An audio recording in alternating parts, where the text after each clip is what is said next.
The first question goes as like this.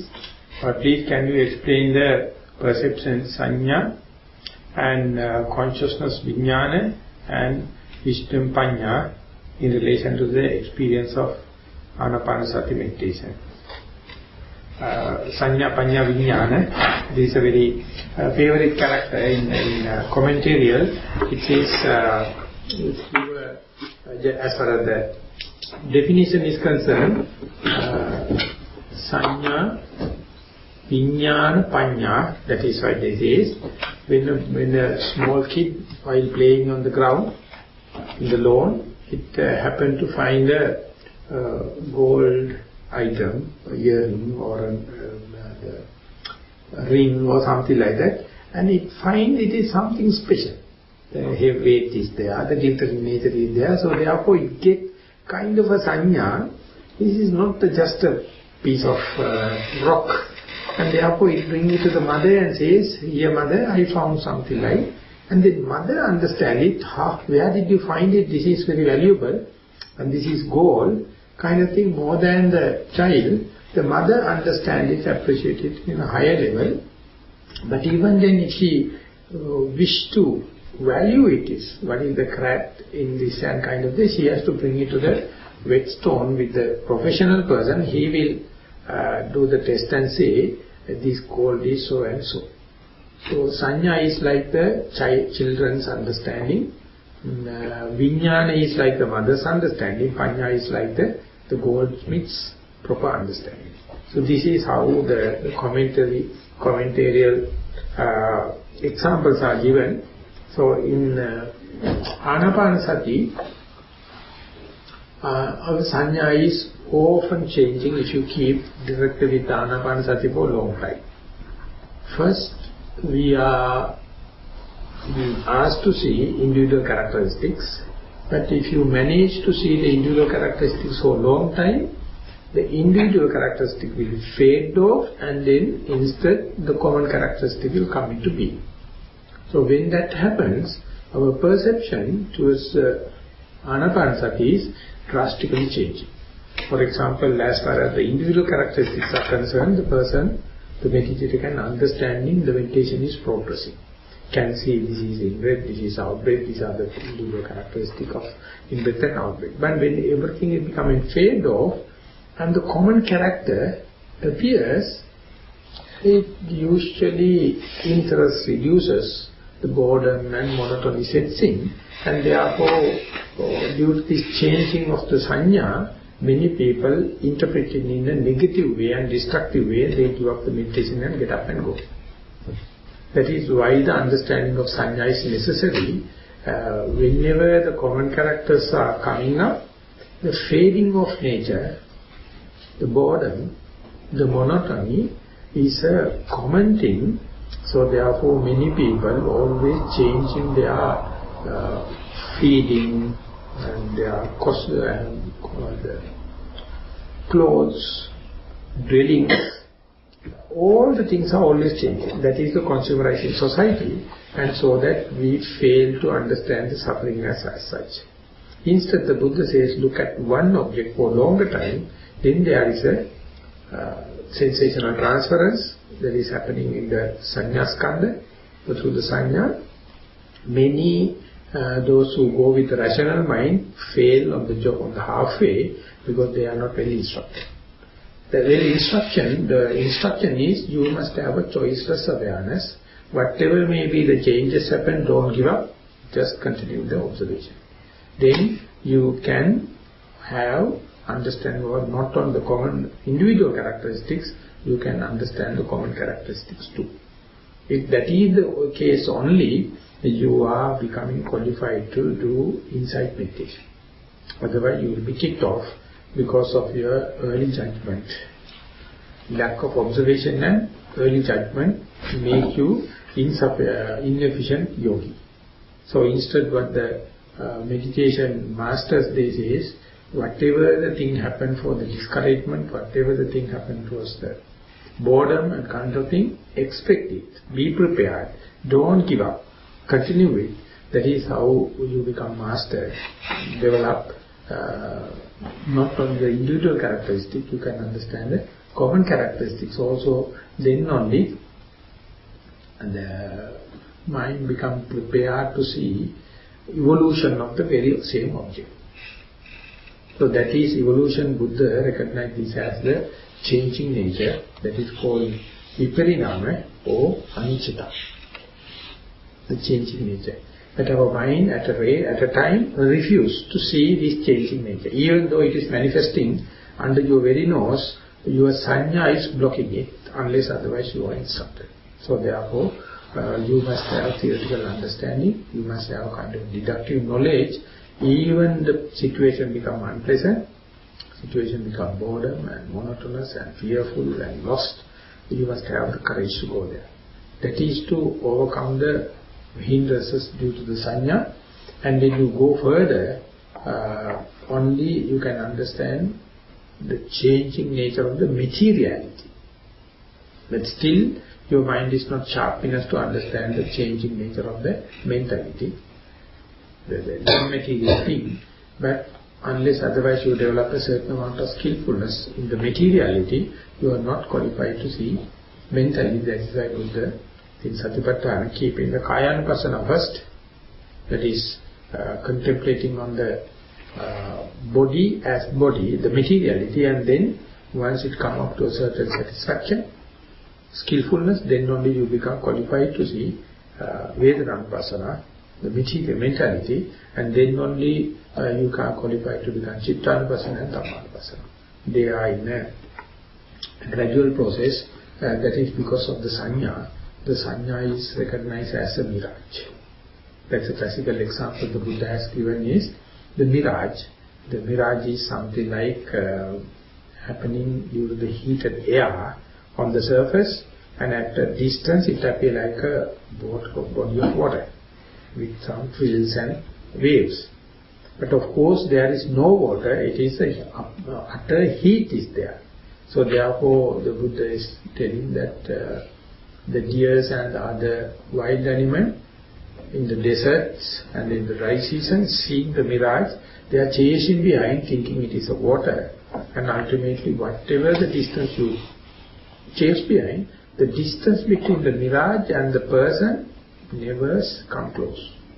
More and more you run, the mirage also running at the same speed. So therefore you can't reach it.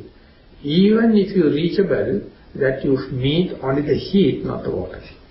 Exactly the same way, the sensuous pleasure or sexual pleasure. It appears like something achievable and appeasable, but no one in the world ever be satisfied about this sensuous pleasure. But still, the whole world is chasing behind. So it is like a mirage. So therefore the Buddha says, it appears like existing, but to the truth it is not existing. The whole world is, I see something existing, what I see is existing, the existing one I can see, that is the physics, but that is not true as far as the mirage is concerned. Exactly when you understand the sanya, in the modern science basis, what you see that you are.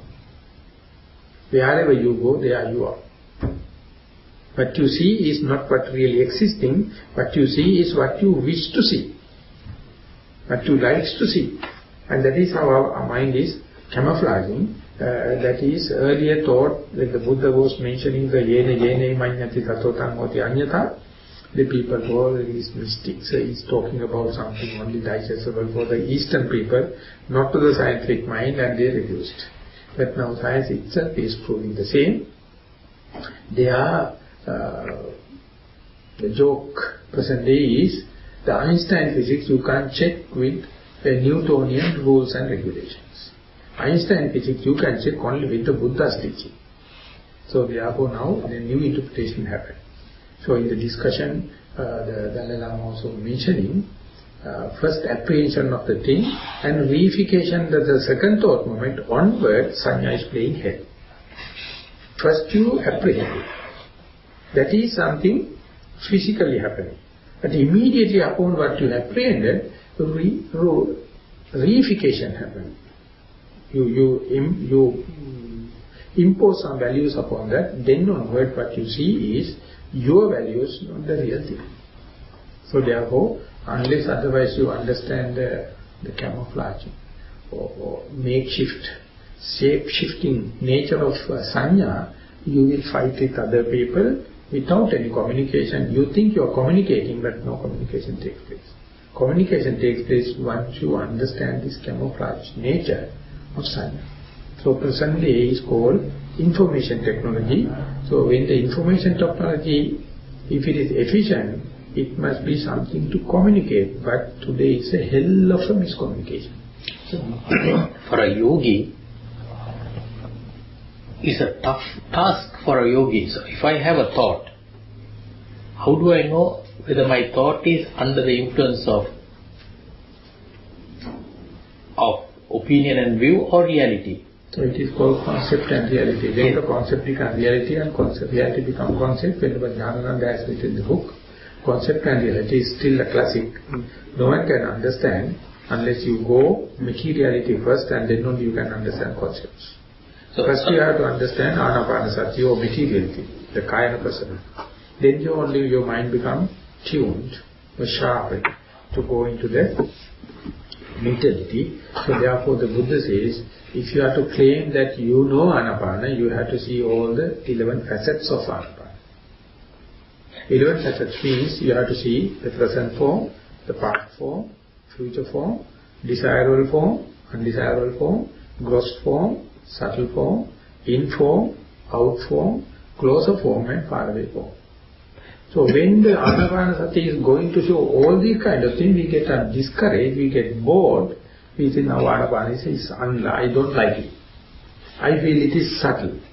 Why it is happening like that? So you challenge and you try to put all the experience into your stereotype view framework. So therefore you never master a single aspect of even the Anapanasati. So the Buddha says, therefore be patient. Can a yogi say, yogi meditates for 3 months, 6 months and see, if he sees what he observes is subject to change, then can he say that I am with reality? That is also relative at the beginning, but later after mastering, the same thing again and again mastering, he has nothing to say outside because no one to listen. Everyone is believing what they see.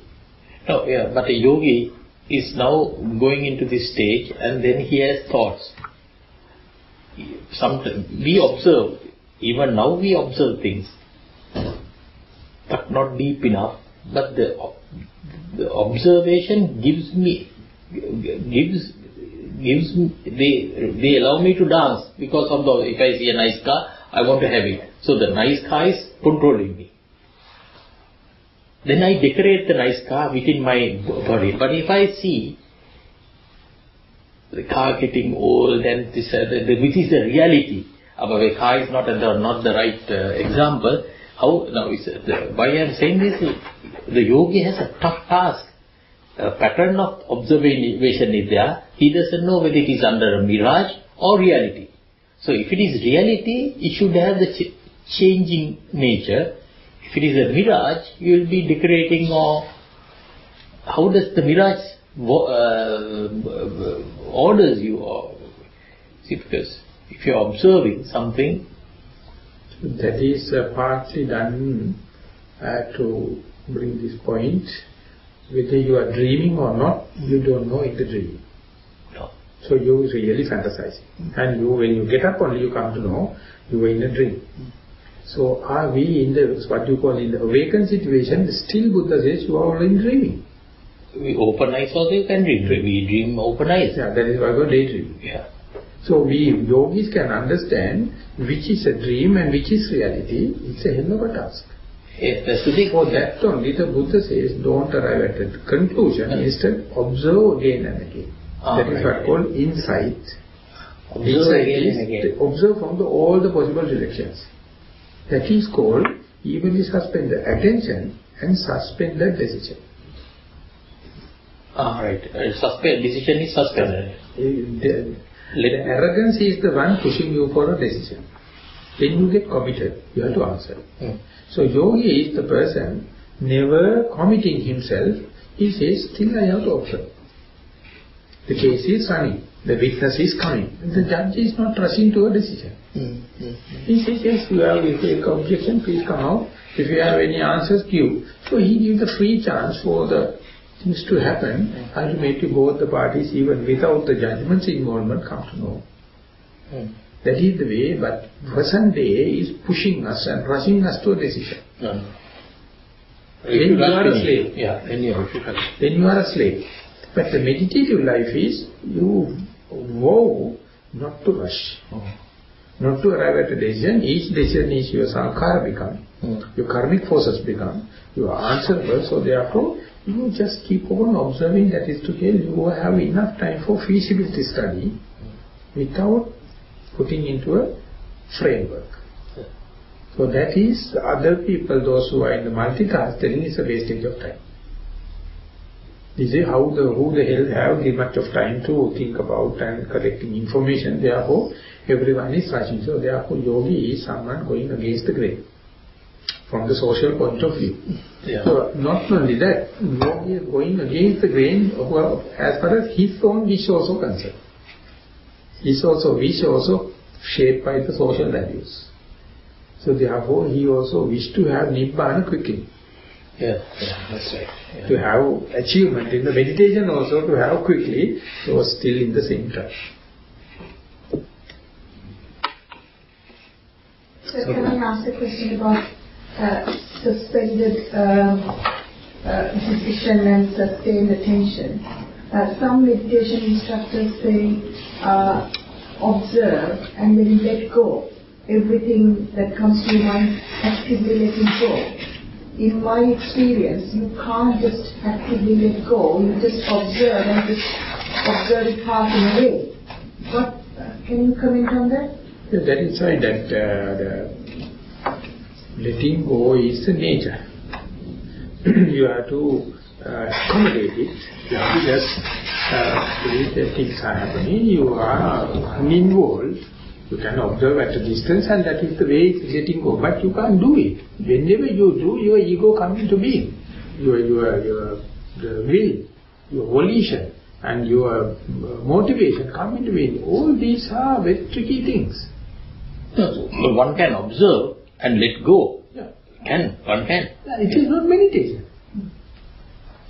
When you observe the breath or whatever it is, so there is a feeling what you observe. So if you don't induce a mental value to it, then it will go. That is one the way we sort out our balance in the life.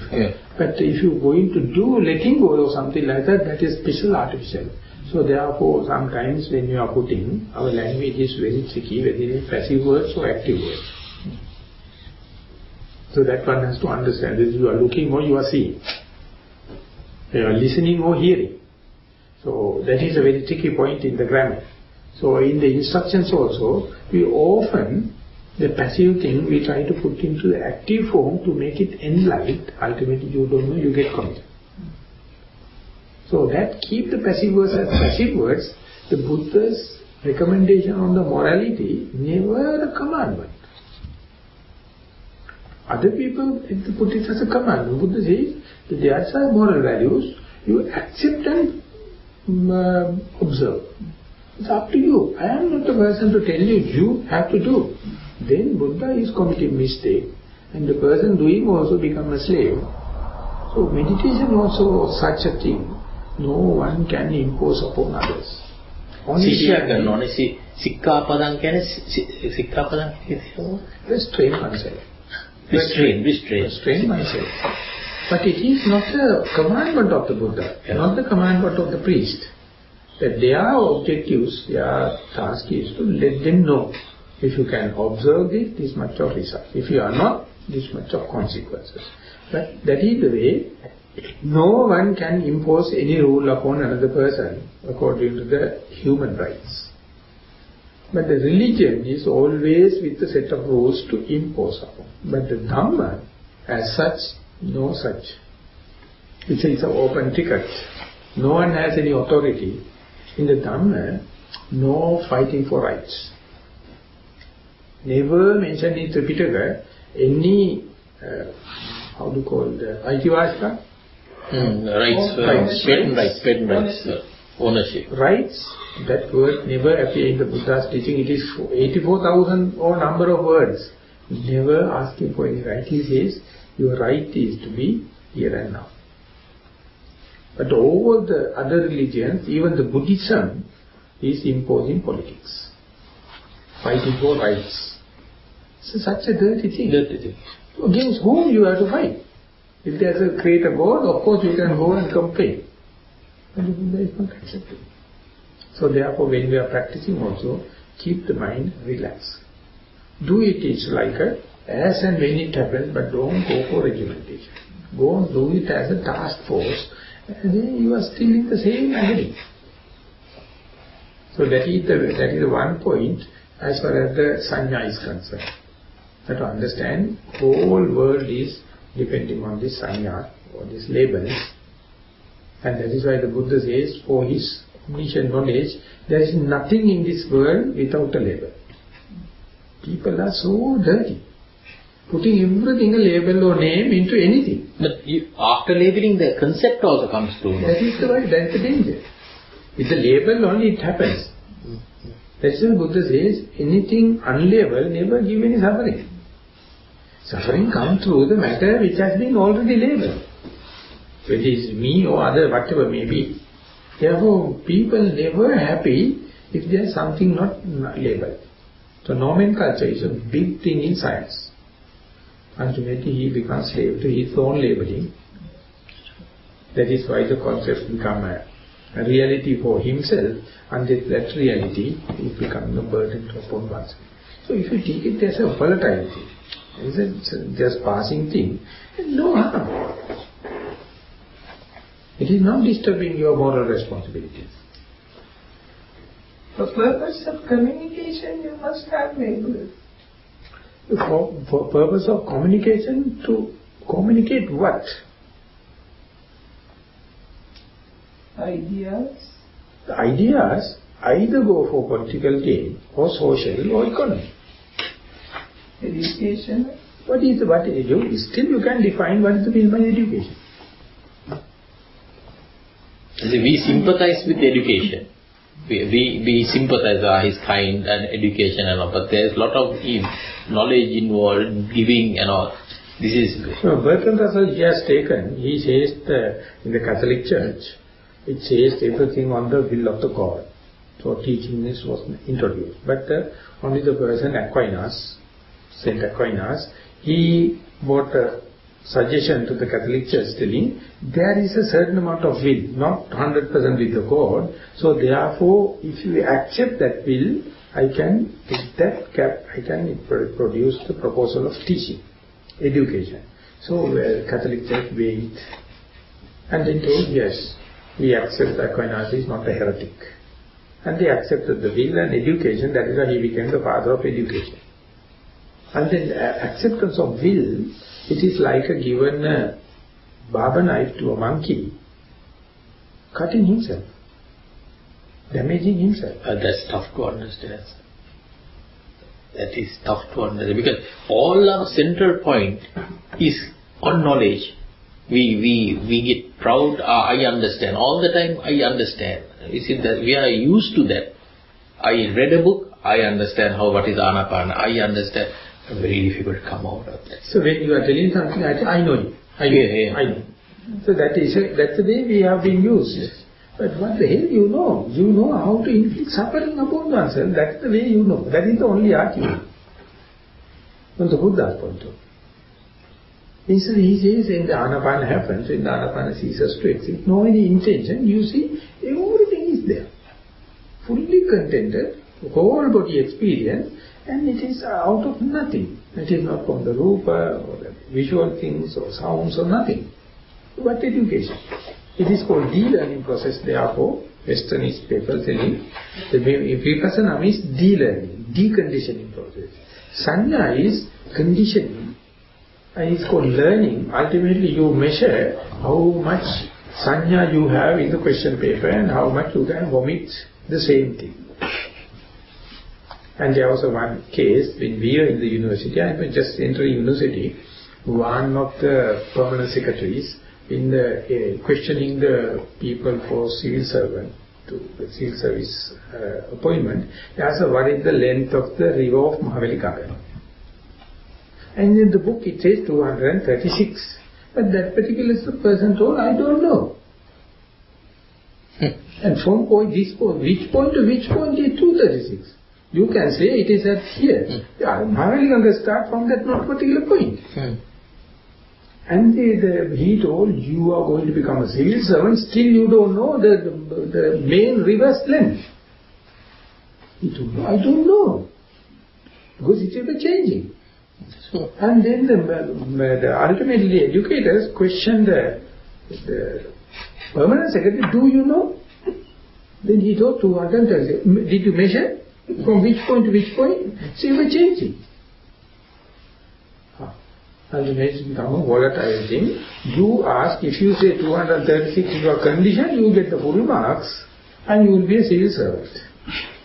If he is challenging that, he will not be qualified to be a good post holder. But I think he is the person only challenging and he is ready. They will never get a job.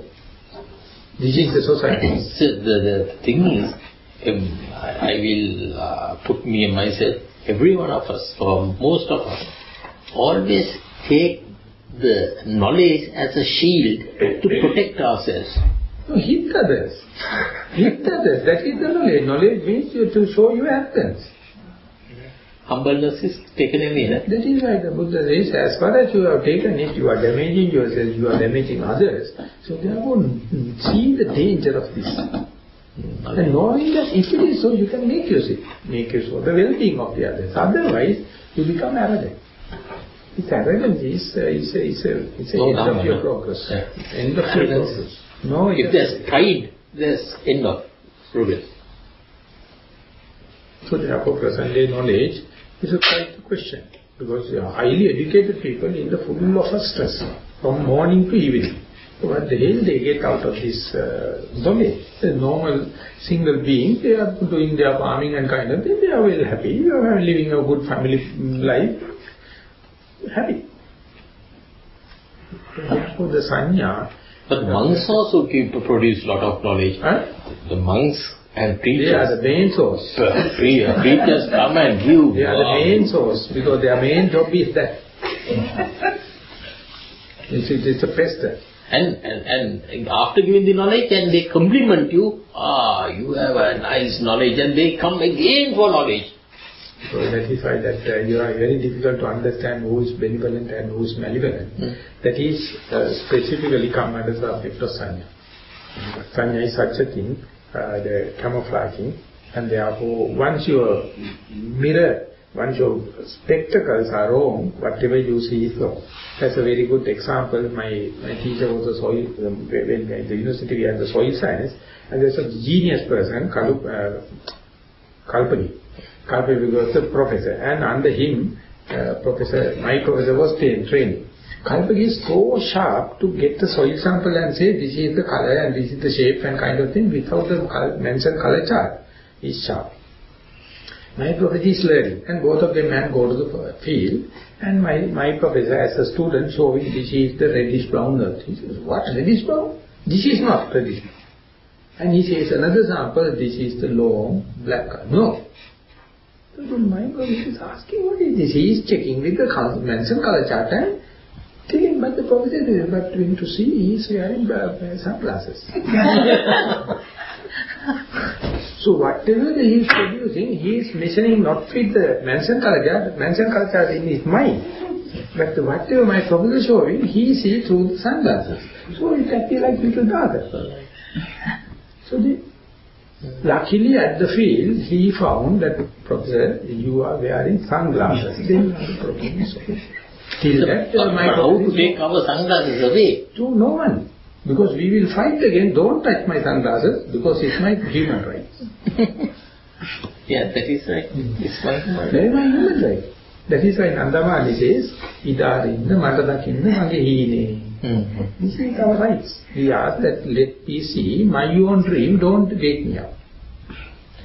That is Sir, there are girls I know who goes, Lasmish, got, and let me, God, give me a nice dream. They are calling upon dream after dream.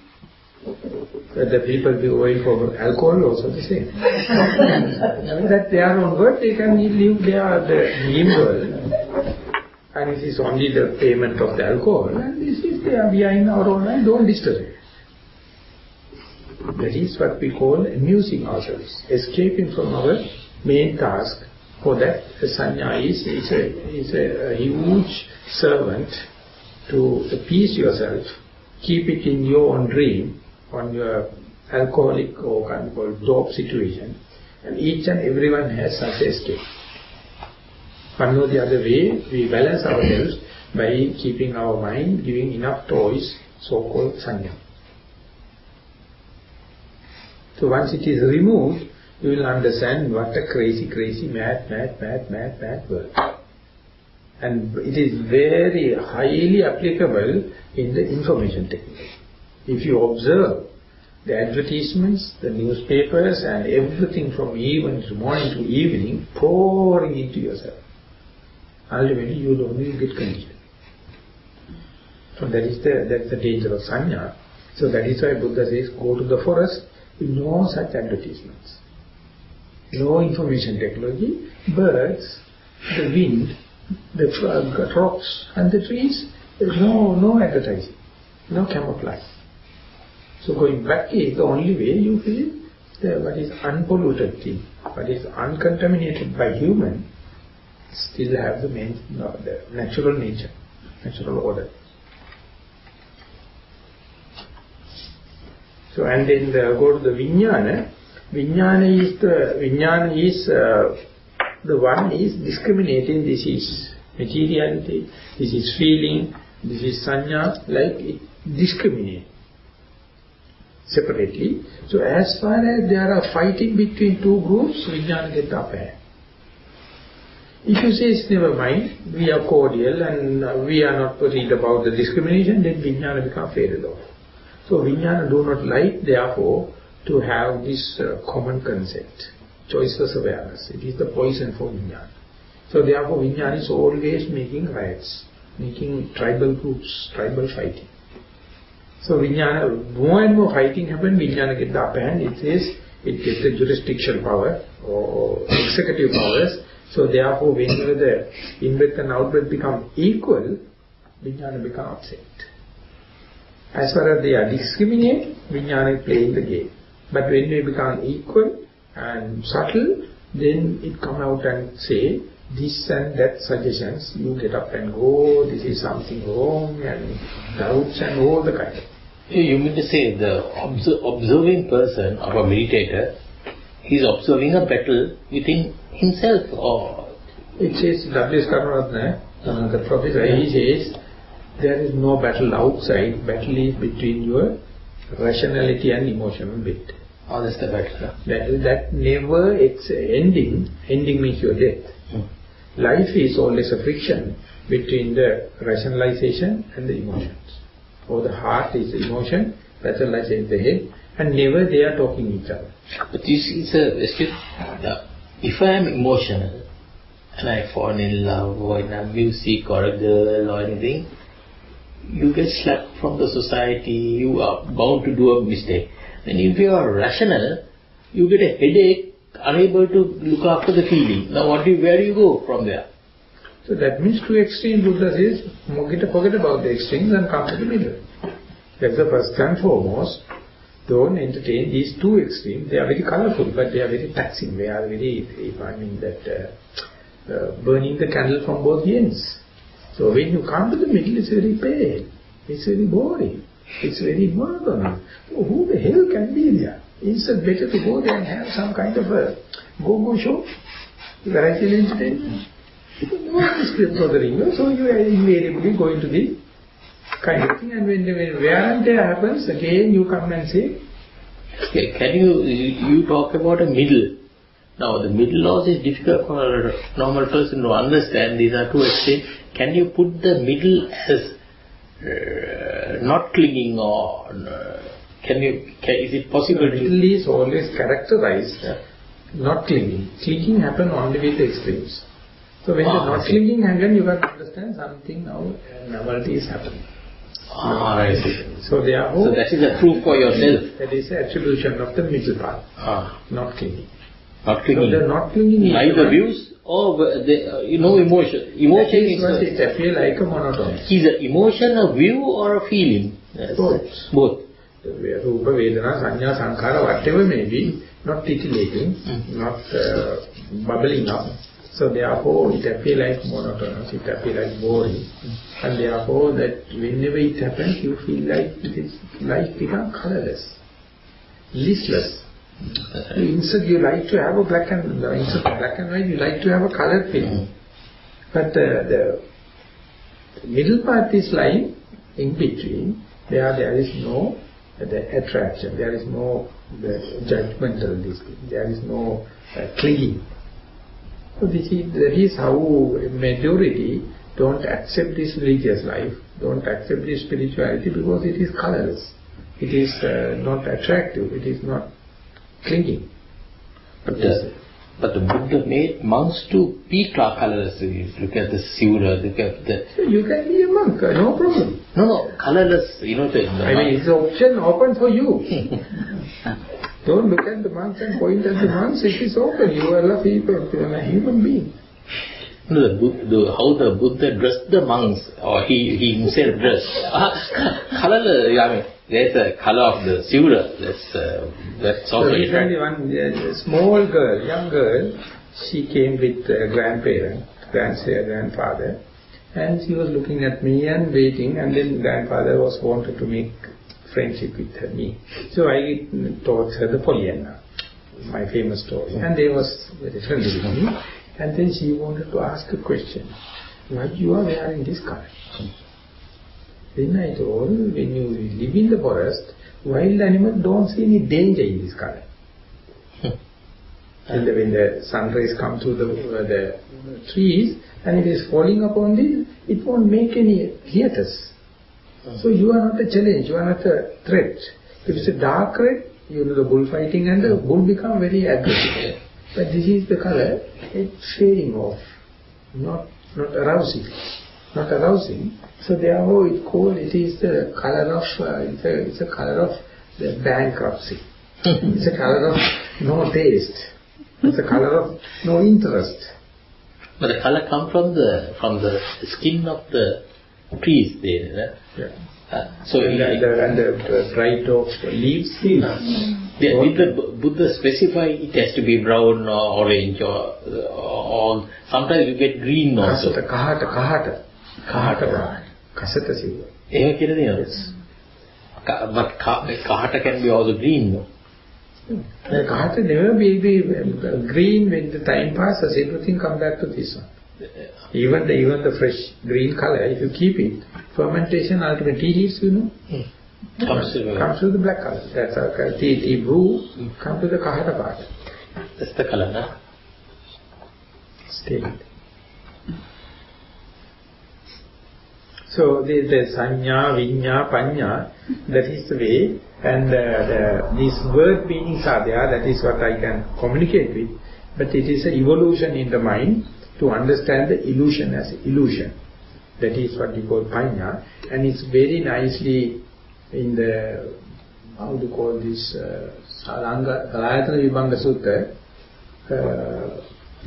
as well as this Chulavedala Sutta, as the Dhammajiva says, avidya is patibhaga to the vijja. For my understanding or quantification of ignorance is what you call panya. If you know that much of I am ignorant, that is you are wise. If you think instead I am a smart, I know, that is arrogance comes and your weakness happens, your avidya, the ignorance is there. The day you comprehend yourself, this much of I have weaknesses, I have the misunderstanding, that day you become back to earth, naturally. So therefore, but you all, with the association with the friends, by maintaining our precepts and meditating kind of thing, understanding my own ignorance. And it appears like something negative, it appears like something nihilistic, it appears like something this. And then only you can correct yourself. That's why the Buddha says, if you know the disease, diagnose the disease, then only you can find the prescription. Without diagnosing the disease, whatever the medicine you are using may not be applicable. So therefore, our wisdom becomes how much I am ignorant. So I ask my friend, I ask my mind everywhere, wherever the misappropriation happens. If you know it, so much so you can correct yourself. If you do not wish to see it, no way out. You are hiding. There is no way out. So therefore, avijja is patibhaga. Patibhaga means reciprocal with vijja. So that is the Buddha is the real mirror to show our things as they are, reality. And the other one is our spiritual friend, our noble friend. He must reflect the reality, not exaggeration, not undermining. He must reflect the as it is. Then we can see our own. That is what we call.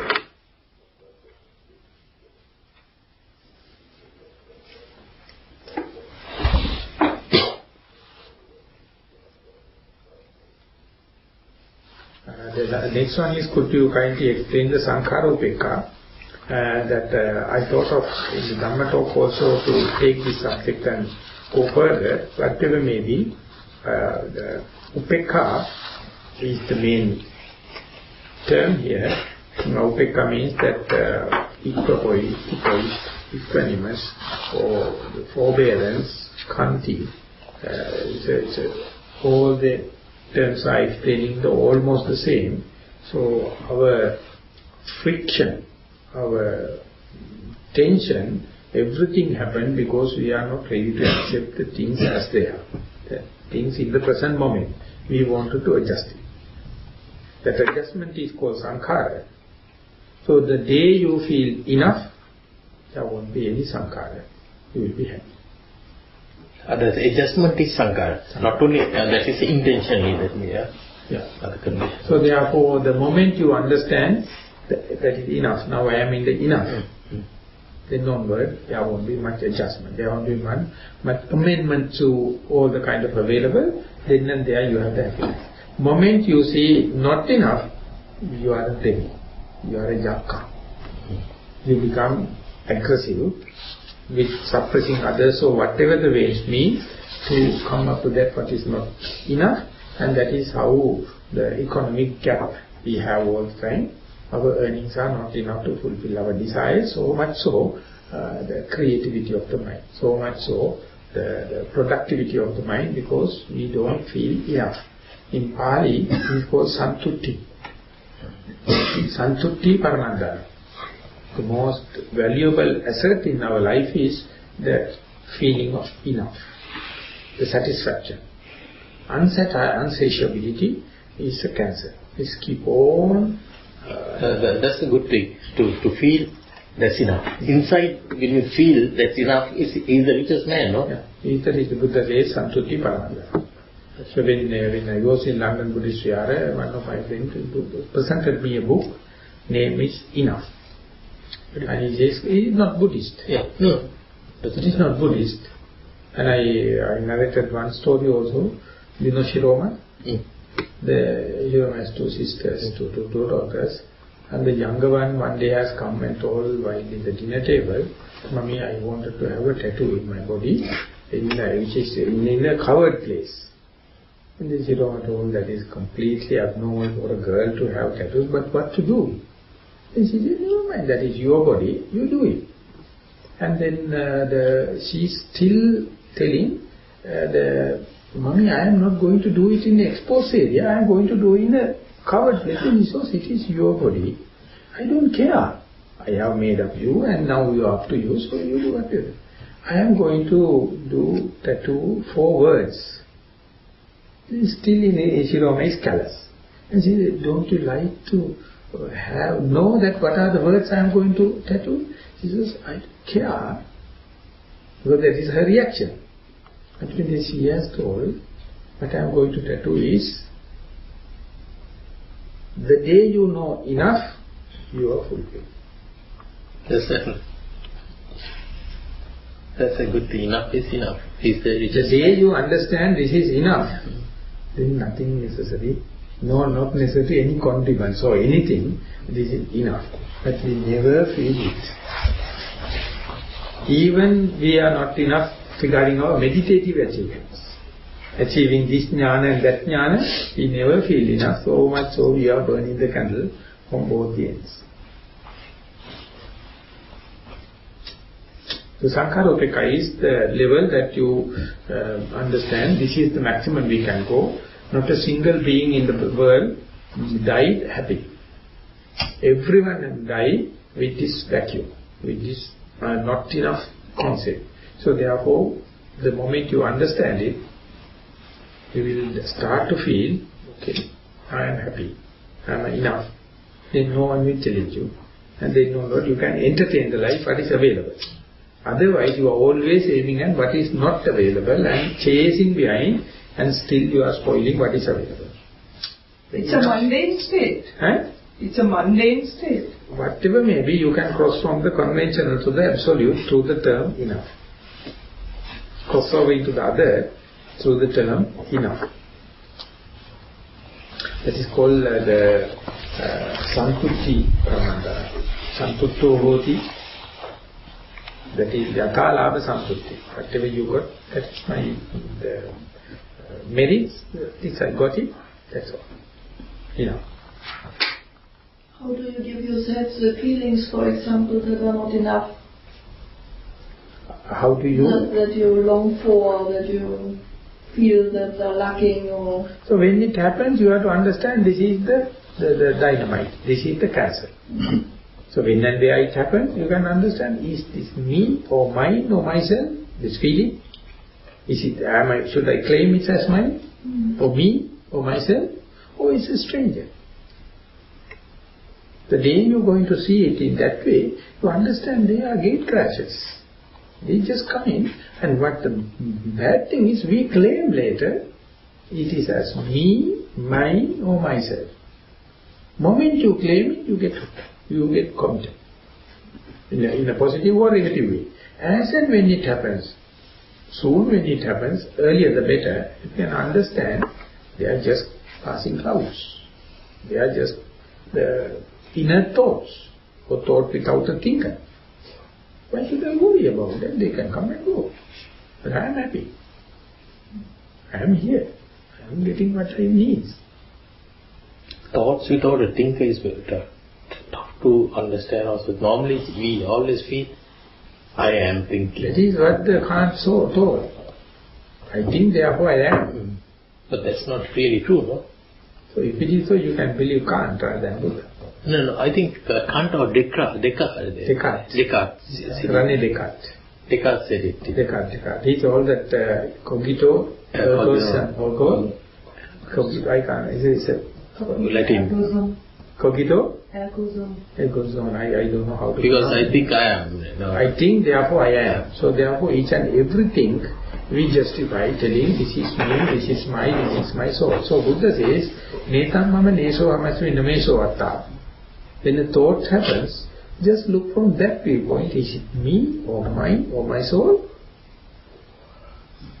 Easily you can say they are just gate castles, they are just thoughts that's passing. That's just the frills on the water and some waves that most, not only Europe, lot of people use it. I am thinking, therefore I am. It's a very wise thing actually. There's no... Therefore they give the medals and kind of thing for the thinkers. But everyone is a great thinker. There's no difference. Everyone is morning to evening we are thinking. Endless. Oh, that's the problem, no? We are not living. We live in our world of thoughts or dream world. So we never get awakened, shaken off. And whenever shaken off, we feel so sorry. And again we go back to our own familiar dreaming and then feel happy. We feel familiar whenever we go to our dream world. That is why we like to go back home. Home is our dream world. We prepare. And when you go home, you feel homely. You feel at home. And so the due suffering will come and overwhelm you. That's all you need. Renunciation is a hell. Renunciation is a hell that you never think about because you don't get the due suffering. So it is your own human rights to go back to your home and get the due suffering and brooding, telling what unfortunate life I have, all the kind of thing. But the Buddha instead he gave the renunciation is the open ticket. And even the Baden Powell, Swami Baden Powell, he told, go to the camp and the forest to see what a wonderful way of scouting. Did the Buddha ever say, it is my right? Right to what? No, in any this thing, did he say, it's my right to be here? Or, I mean, that cannot happen because there's no the source. The seed is not there. Ah, yeah. That is what a good person. No? But Buddha says everyone has that potential. Each and every has the potential, but we like our own suffering. No, our lawyers are running behind human rights. So that the Visuddhimagga also says that desire for your suffering is actually like ignorance. We have our desire for our due suffering, and that is what I feel like the ignorance. And we are fighting for our rights. Our rights means our suffering.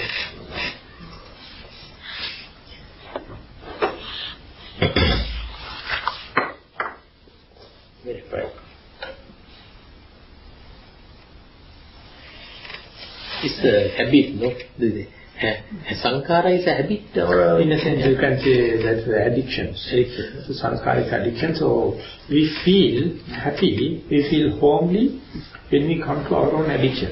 But when I see your addiction, I accuse you, you are mad, you are arrogant, and you are destroying yourself. But when you are accusing myself, I say, none of your business to accuse me, mind your own business, I have my rights to have my habits. Yeah, that's right. That's why we are fighting. We are individually fighting to do the same pattern. It says after 40s, invariably you are in the right. Till 40s you are deciding. This and that you are ready to. But after 60s and 70s, you are in such a rut that if someone is going to suggest even, you will back the fellow telling that don't come and interfere into my psychology. Yeah. That is my rights to suffer in this very way. And they are going to fight with you. So that's why at the 40s only you are reborn to your psychology. Till that things are volatile. Things are not much fixed. After 40s you play. I have my rights to suffer in this way.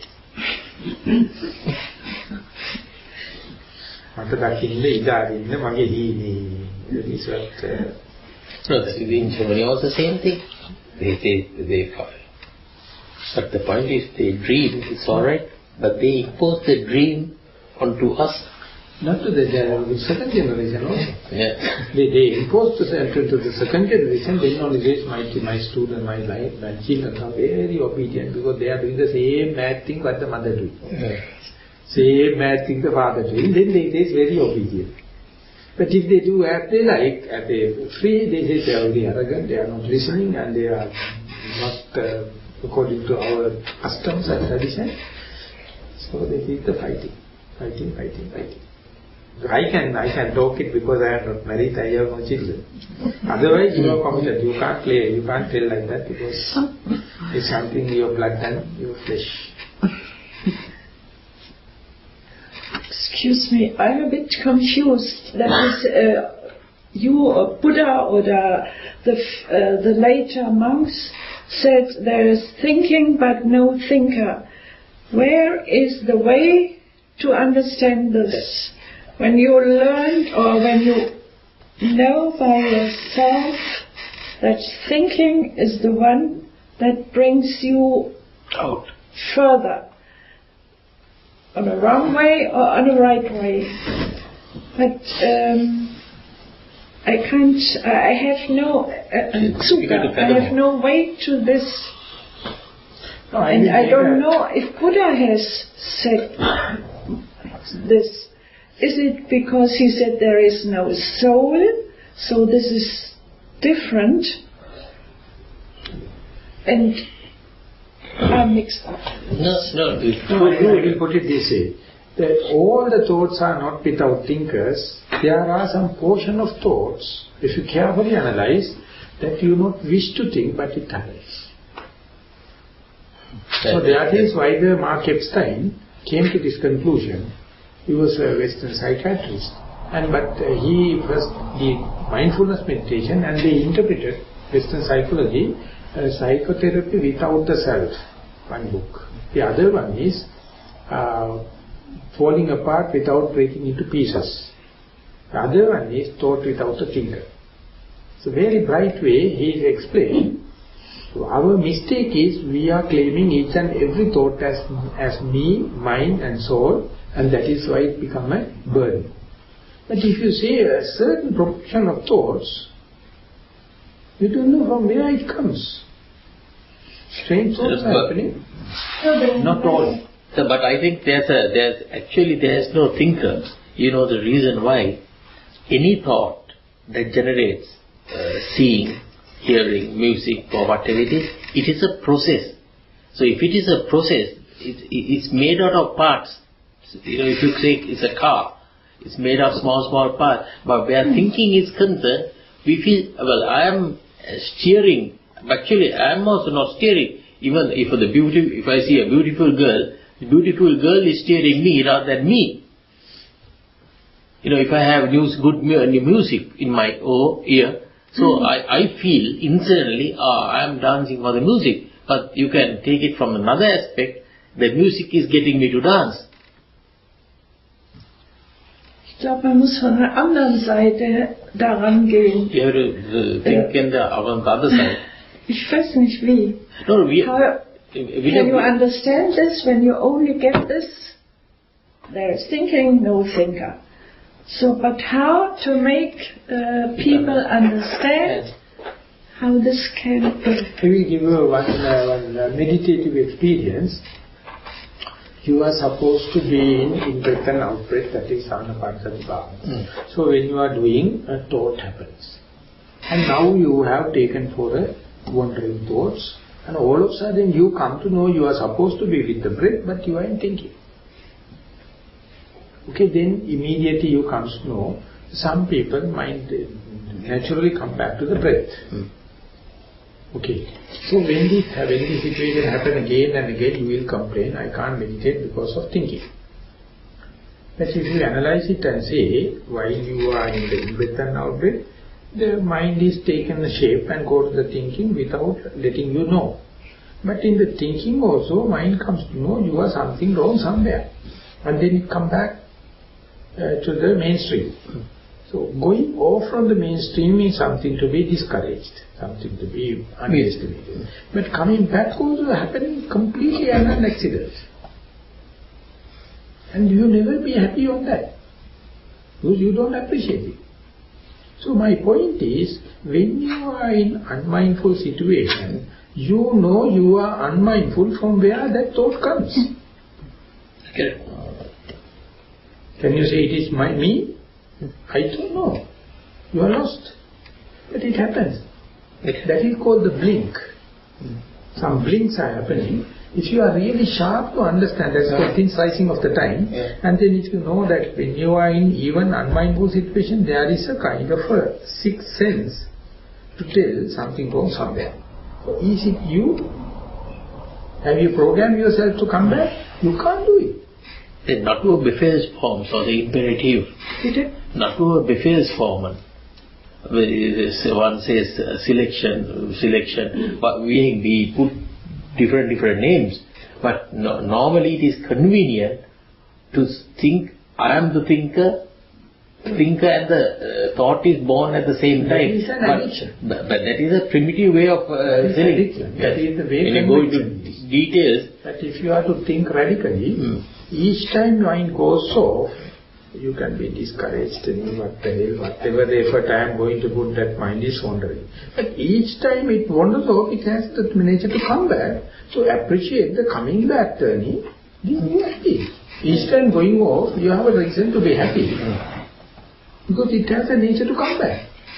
So after a certain amount of mindfulness, you understand the unmindfulness under your light of mindfulness. That is what you call the power of mindfulness. That is what you call the power of mindfulness. Because you are unshaken, even go off. You know, they also have the silver line in that dark cloud. On the way back is something to be glad. Yes. So we don't know. The Putujana never entertained it, but the Aryans are really on it. No, normally the power of mind, we say, I can get what I want to. That is the normal sense of here. So the madness that went is brought back. And that is because you early trial and error. This is not given by your parents. It is not by purchase. It is not by the blessing of someone. That you don't appreciate it. You are the loser. You are the loser, so you have to understand there are some kind of thoughts without a thinker, sometimes good, sometimes bad. But in that case, all this is wrong. Though. I mean, we are proud to get things in the way I want. So that is what... But the great heaters, the electric power is there when we understand that we are we are unmindful. Yeah, otherwise it would have jumped, no? Yeah.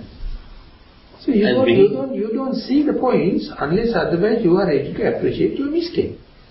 Then you can come back, happily you can come back.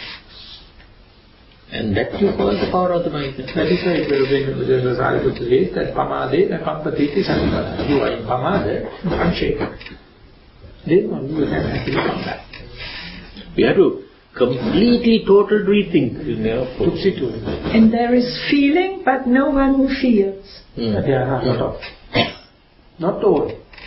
Not all. That is the escape. That is the escape, what I am telling. So on the day you understand that only you have the escape. Telling that everything I can't, accept. Everything I can't appreciate. There are some things beyond my control. Accepting that thing is not a weakness. They are ungovernable. But we are all the time fighting to get things the way we want. And even after doing, we claim this is as mine. දේශයට පහසුවට දැන වැරදි කරනවා. එහෙම වුණත් නිදහසට කියන්න කරුණු තියෙනවා නැත්නම් හදලා කියනවා. That is the way. After doing the mistake, we justify it. And we get all the bad merits. To understand this is something happened to me. But the thing that everything is not under control, so please forgive me, I am also forgiving. So then the equanimity has a chance. Actually, the birth of frustration takes place here. Yeah. You cannot have frustration if you are happy that the mind can... yourself. Yeah. You are accommodating yourself. You say that I am such a perfect person. Things sometimes happen beyond my control. It is in terms of thoughts and feelings and emotions and deeds and everything. So what to do? That is what accepting that things are not under control, things are not governable. Actually, this little said is very, very, not only very important, very, not only appreciated, because if one can get frustration away from you, that is a huge hurdle jump. No? Yeah, the Western world now always think that the frustration is ever catching, ever increasing. Every day frustrated, every day, every minute frustrated. All the infrastructure, all the facilities, every luxuries are there, but the frustration is catching. Yeah, everything is there. Everything is there. Frustration is going up. Because everything is not enough. Still not enough. You have to get everything must be under my control. Each thought is mine, each feeling is mine, each emotion mine. So if it is so, each frustration is yours. If you can accept the present situation, there is no more frustration. Yeah, being in the present, there is no chance for the frustration. And not only that, Acceptance itself is acceptance of imperfection. I'm telling it is not a crime. Yeah. The perfection is what we think. But it never in this world. This world is something wrong. That is why Buddha says world is on top of suffering. World is depending on suffering. So therefore accept this as something imperfect. So whenever Dhammika is writing about his teacher, he says, my teacher is perfectly imperfect. My teacher is perfectly imperfect. No problem for me. You also can say, I am perfectly imperfect. So that's the beauty of the nature. That's a natural selection.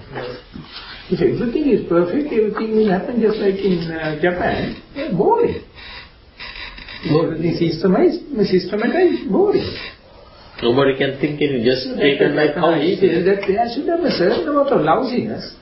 Otherwise, no life. No life. It is a given fact.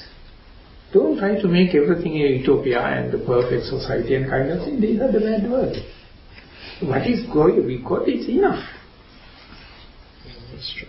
Appreciate it. Then Sankara Upeksha happens and then no frustration and no the burning of the candle in both the ends and no chasing behind the rat race. There's no thinking that he is better than me.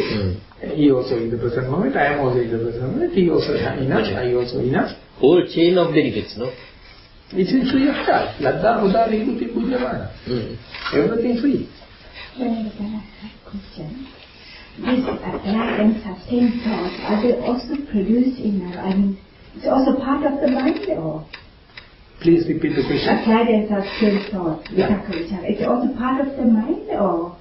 So it is an unruly situation in the untrained mind. But Buddha says, if you can prepare, you can train it. And that is what we call the discipline and restraint. It's the very part of your practice. The unruly thing,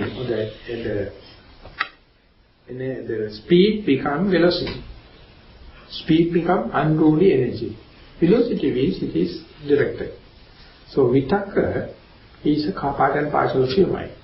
And if you apply only to the one object and you become successful, that means the vitakka become discipline and you can make sure in future also my mind will be with the breath, not wandering. That is the kind of training. It's a forceful thing, it's a training, it's a conditioning of the mind.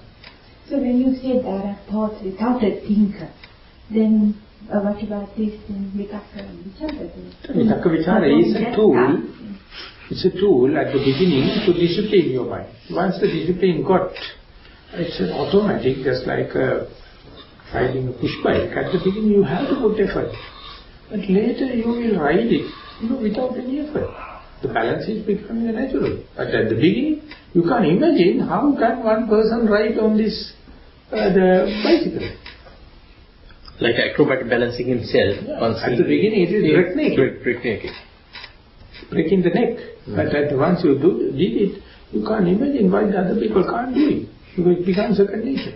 Once it becomes the second nature, it is effortless. No, the frustrating fact is, we have got used to, I am the master of my this thing. I have my wishes, and when the wishes are gone, you feel very empty.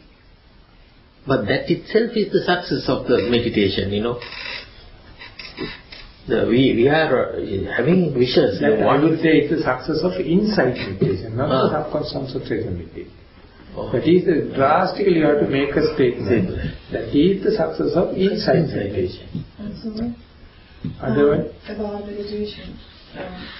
During meditation, if the brain works and you get memories from childhood, for example, and then suddenly another part of your brain or mind tries to control you, stop or something like that, is it possible to continue meditation and ask this somebody who came from the other side, who are you? Or is it necessary to stop? What is it? I had this experience, and the first time I did it, I just cured and I stopped meditating. It was really very strong feeling of curing. And so it is being explained in the inside knowledges, that whole particular stage called Sammasara Jnana. Sammasara Jnana means for the first time, you try to see everything has its own beginning, the middle and the end, and then you are ready to accept it in the gross level. When that happens, all the influx of your senses cut off. Eyes are closed, no sounds, no smell, no taste, even the breath is not more there. so. And when that happens, still you find the consciousness have a equilibrium, even without this influx. So far in our day-to-day life, which is full of influx, visual objects, the sounds and everything. So imagine that mind get that equilibrium and it knows it's got a little distance on the senses. So one master is asking, throughout the life, your task was to give enough senses, enough impingements. But now everything cut off. How I can cut it? Because it was a meditation. I don't know whether it was a dream or it was something in reality. I saw pictures of my childhood. So I am going to come to that point. Yes. So when the mind come up to that point, the faculties, even we are not given the influxes, they are working. Yes, it is. It's ego. Therefore, they say, if there is nothing coming from out to in, it produces from in to out. Yes. Projections. That's what. And they appear like more than reality. So your basic thing is your child age memory. Or sometimes the past life memories. Because they are the library resorts. So they project. Yeah, well, what can I do in this? So at that time also says this is a kind of a reverse journey, and take the refuge of your primary object or your body, something verifiable. Understand this kind of thing can happen. Yeah. Many people get some powers to predict something. Some people going to hear something. Some people have a visual the things. So different thing happens. And many believe these things, that means they are on track. Ignore them, considering now you have cut off the influxes, so therefore faculties are still working, therefore they are projecting outside.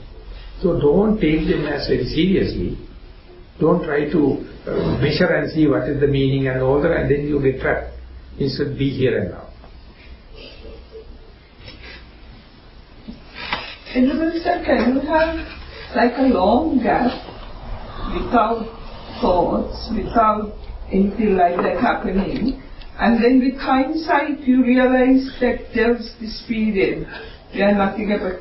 The only way to know is that time has elapsed. So that time you get confused whether it was a split second or 1 hour. That is the way you understand that memory is there, but you can't comprehend in the normal rational way. There's a lapse. So you can intentionally also have a quiet mind. If you can suggest yourself to have a quiet mind. Sometimes it works, but so once it is mastered, you can do it. So it's like blankness, but one realizes only with hindsight. So that only you can realize as a past memory. After that you can realize it. While in it, happy life, no, it is just like awakening into a dream. You can't awaken into the dream. After the dream only you can come to this was a dream. That is the way the grip relax. Like a spring, unwind. Many things sometimes in life, we intentionally do things. I get into the car, start the car, go to the market, come back. So many things are intentionally. But say, if you want to go out, go to the toilet, the inside there's a pressure working, then now the pressure says go to the toilet. But also there are many things, even in the meditation, we can intentionally suggest, let me give you a nice time. Self-suggestion. The mind is peacefully, not maybe in the beginning. Is it necessary? Oh yeah, very nice So what feeling. I am telling is, this kind of thing you can do once you have mastered the meditation and Yeah. you have experiences. Later you can say, there's a very one incident happened there. So, two people are starting telling, one person is telling conventional truth is the truth. Yeah. Other person says no, it is the absolute truth. Both of them are well educated, decent people. Godwin is sitting in between and started the argument in a very decent manner, but ultimately one person took the chair to hit the other person, telling what the hell you are going to tell, you are going to teach the people that only the conventional truth is the truth. If it is so, you are misleading the university, and then they are fight. Conflagration starts. And then what do you tell that he is looking him? And then the fighting starts, he absorbed himself and then both of them find there is no one to observe what they are fighting, so fight collapse. So everyone got ashamed because it was a very decent topic, and ultimately they went at a heated argument, and then the person asked, what happened to you? He says, I withdrew all this thing and went in. That's all. So therefore everyone get that shock, get that absorption. What is fighting this? Because of the Godwin's withdrawal, I know only the spectator, he is the only spectator, he also withdrawn, then what is the fight? Stops. Like some people, those who have experienced, whatever the thing happens, heated argument, then just withdraw. It's a comfort zone, just like a bunker in the war, and if everything is disorderly, you can jump into the bunker and save yourself.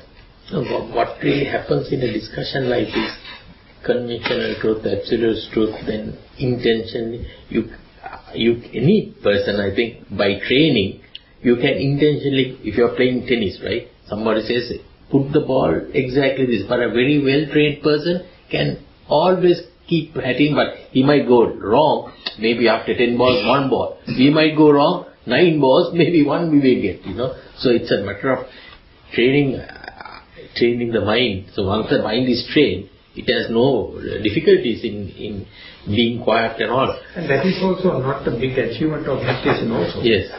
It's just escapism. But people feel that it's a comfortable, it is very comfortable. So we see comfort. Comfort is not seeing things as they are. I know. When you if you escape, this is an escapism. Yeah. The thing is happening beyond your control. Your children are not listening to you, or your parents are not what to do. You withdraw yourself and mind your own business. I like that. Then you can withdraw. I mean, it is no injustice. Injustice over there, because otherwise you can't maintain your psychology. You withdraw. But then it is not progress, it's just you are not committing anything. They can do it as they are like, but there's no sin in it, but sometimes the mind also, when it's just hard to go, it's good to withdraw, no? But the only thing is, you can come back to your own area and just let things happen as it is. Everything we can't control. So that is one benefit that once you develop it, you know that everything we can't control, and if we are thinking so, we are omnipotent, omnipresent God. We are not. Let the thing happen as we are on accord, to withdraw and wait. Can you address? Yeah. If there is no one who feels things, then how can the Buddha say there is suffering because of these emotions, of these feelings like tanya and hatred and so. There is no one who feels that and suffers because of these. I think I go home now. No. It's a very good question, but I feel, who is this man who feels who's suffering? So I will give one example. I don't know whether it's fit into. One day when the Buddha is having a discussion, yet another disciple come to the place. Then he asked, do your teacher also teaching the moral restraint? And the other person says, of course, yes, in our tradition the moral restraint. He asked, would you mind to share with us what is the way your teacher is training? He says, my teacher says, don't kill. If you kill, you will go to the hell and you have to suffer. And don't steal. If you steal, you have to suffer. So likewise, he says, therefore, we restrain. And whatever the thing you do frequently, that will be decided according to the weight, and that is your destiny. Then Buddha looking at the Ananda, he said, in that case, no one will go to the hell, Ananda. Because most of the time we are not killing. It is rarely only we kill, but we are brooding upon the killing, and then only we make it a grave offense. So if you know it is a killing, and I have to get the due punishment, and that's all. If it is so, rest of the time, you are not suffering. So therefore, ultimately Buddha says, once in a way, Ananda, Buddha emerged in the world, he also do the same. He says, don't kill. If you kill, you will get the punishment. Therefore, why don't you forget about this and develop kind of loving kindness? Not brooding upon what we have done. Not brooding about what you're killing. It is of course, yes. But instead, do the counter. And likewise, if you do one day, he will develop the loving kindness of the whole beings, so that I will tell you that even killing will be not punished due to the power of loving kindness. So therefore, not that feelings have inflicting upon you, but if you are keep on brooding upon that, you are ever suffering. When the feeling happens, you do it and mind your own business and go. The rest of the time, you can do for meditation or keep the mind in the balance. So therefore, thinking that mind is always agitated by my meditation is not good because I am thinking of past memories. So this is the brooding, and again thinking is the matter making us so frustrated. We are not culprits. We are doing little mistakes, but if you are limiting our mistakes up to the mistakes, most of the time we have no malevolent thinking. We never entertain. We entertain only the mistakes we have done. So then who the hell can save us? So that is exactly what, when the pain happens, desire comes. When the pleasure happens, when the pain happens, the hatred happens. Pleasure happens, desire happens. So, but there's a kind of a thing, no pain, no pleasure. If you know it, it's a pleasure. If you don't know, it's a loss. So whenever the no pain, no pleasure happen, it is not merely giving the pleasure, unless otherwise you know it. You appreciate it. That is the meditation. Most of the time we have peace of mind, but we are not entertaining. We are brooding upon the single, simple mistakes we have done. Who the hell can save you? No, with the idea of being perfect, we see, if I do mistake and the mistakes are coming towards me, and I want to get rid of my mistake with the idea of becoming perfect. I am a perfect person. But there is also a pride there, no? Yeah. So you have to understand, mistakes are happening. So to the mistake there may be punishment, no problem. But keep on brooding upon that and worrying upon that. That is the mistake Buddha says. You are not mindful. You are worrying about the past memories. Who the hell can save you? If you are mindful, you know this is the mistake, and for that you get the punishment, no problem. Rest of the time you have the peace of mind. That is the purpose of mindfulness. That is why we say there are some thoughts without the thinker, don't worry about that. That's a huge portion. These thoughts are called inner thoughts or background thoughts. And if you observe it, they are not trained thoughts. But if you value it, they become trained thoughts and with the content, and ultimately you will be taken for a ride. But if you ignore it, you can have peace of mind. That is the point to make it. All the thoughts are not your own. All the thoughts have nothing to be accepted. Just ignore it. If it is something meaningful, it will come in again, it will give the message. But most of the thoughts are not so. The whole thing is karma. did I commit something, I am getting my karma. So but all these are... But Westerners, they don't have karmic principle also embedded like Easterners. But they have guilt. I mean, guilt is that ancestral guilt. But the karma and karma theory is a kind of a Western thing, so therefore Westerners have the different perspective on the same thing.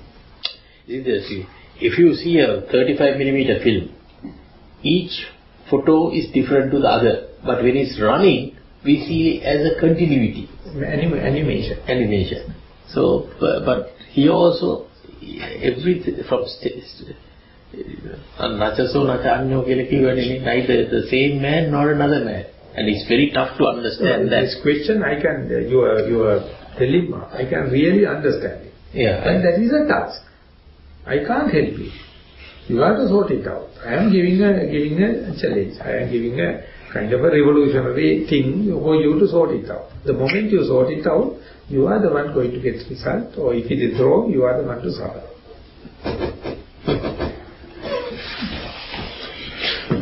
So Mark Epstein is the man. The name of the book is Thought Without a Thinker. If you need, you can read it and see how he proves his theory. He is professor, how do you call the idea? It falls still under opinion and view. The Mark book. That it is up to you to decide. He has presented his way, you can read it and see whether it is valuable or not. For me, it was a really revolutionary, and when I read it, I found that most of the time I am worrying about these unwanted petty thoughts. And when the outsider is explaining, he says when you are walking, people may come here and there and all the kind of thing. Everyone is not come to meet you. So therefore forget about the pedestrian, you go your way. Then you can go to the district. If you are waiting and asking everyone why you are in this street and what you are coming face to face with me, you have no rights. You go your path. Let the others also to use the same street.